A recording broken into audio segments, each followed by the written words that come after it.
Bilang isang OFW, siyempre, tinitingnan natin kung saan tayo pwede mas, alam mo yon, hindi naman sa tinitipid, pero nagiging practical lang tayo, ha? Pwede nyo gawin ito, kagaya na ginagawa ko. Yung ano ng sibuyas.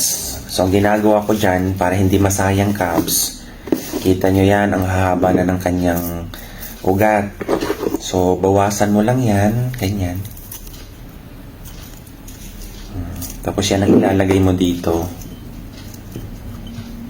Okay? So, unlimited ang ano mo dyan. Pagkuha mo ng, lagay mo sa itlog, pwede sa sinangag.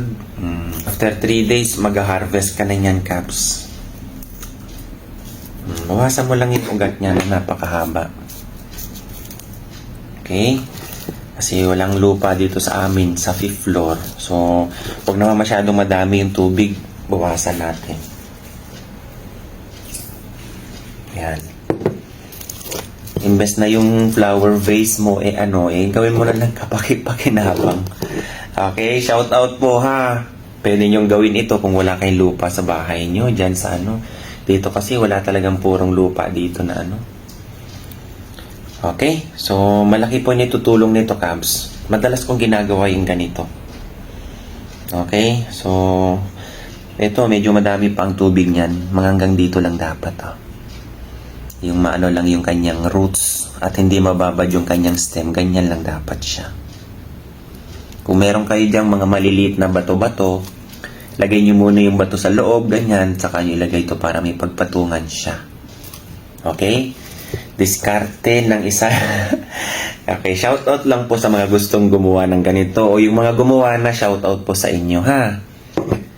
Siyempre, tinitingnan din natin yung ating pwedeng ikatipid para hindi ka bili ng bili dyan. Hindi mo naman laging ginagamit din kapag maramihan ang binibili mo ng ganito So, pakinabangan mo na lang siya.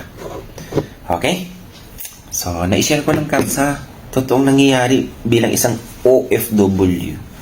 Masarap kasi nga itlog kapag mayroong mga dahon-dahon din ng mga ganito. Gawin mong routine everyday, yung tubig na yan, papalitan mo.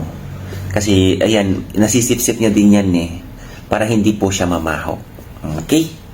Maganda yung Cabs. Napapakinabangan mo talaga yan. Pag umaba na naman yung kanyang roots, ugat, putulin mo. Ibabad mo na naman. Kasi itong pagputol mo nito, papapansin mo yan, ang bilis tumubo yan, Cabs. 3 araw, ganyan na siguro yan. So, pwede mo na siya paglagay-lagay sa itlog ba.